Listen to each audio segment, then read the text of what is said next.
चप्पल के ऊपर ये भाभी हम आपको बढ़िया बंद कर दें। हमारा बंद कर दे। गजरा हो पिया लावई हमार दिल्ली सहरिया से गजरा हो पिया लावई हमार। दिल्ली सहरिया से गजरा हो पिया लावई हमार। दिल्ली सहरिया से गजरा हो पिया लावई हमार। सबका तले आवे सबला सारंगी, सबका तले आवे सबला सारंगी। हमरा ले आवे ढोलकिया हो दंडे सारी रात। ढोलकिया हो दंडे सारी रात। हमरा ले आवे ढोलकिया हो दंडे सारी रात।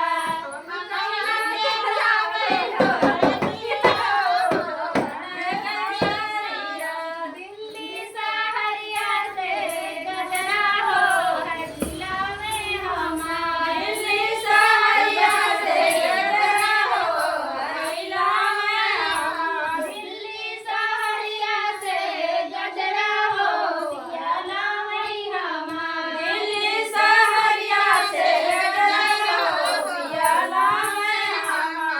दिल्ली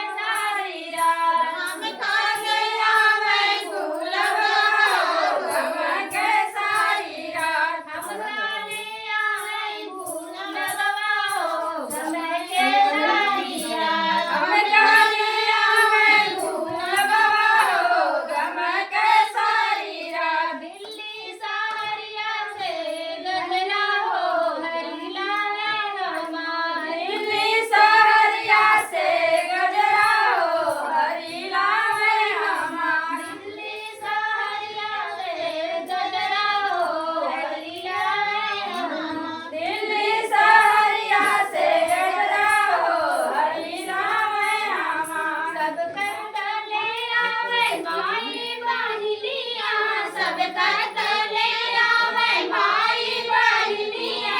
सब तले आवे सावतिया हो झगड़े सारी रात। हमरे आवे सावतिया हो झगड़े सारी रात। बहुत बने लायक है हमके होके हम ही पकड़ के बता दिया। सावतिया हो झगड़े सारी रात। हमरे आवे सावतिया हो झगड़े सारी रात। दिल्ली सहरिया से गजरा हो पियाला में हमार। दिल्ली सहरिया से गजरा हो पियाला में हमार। दिल्ली सहरिया से गजरा हो पियाला में हमार। दिल्ली सहरिया से गजरा हो पियाला में हमार।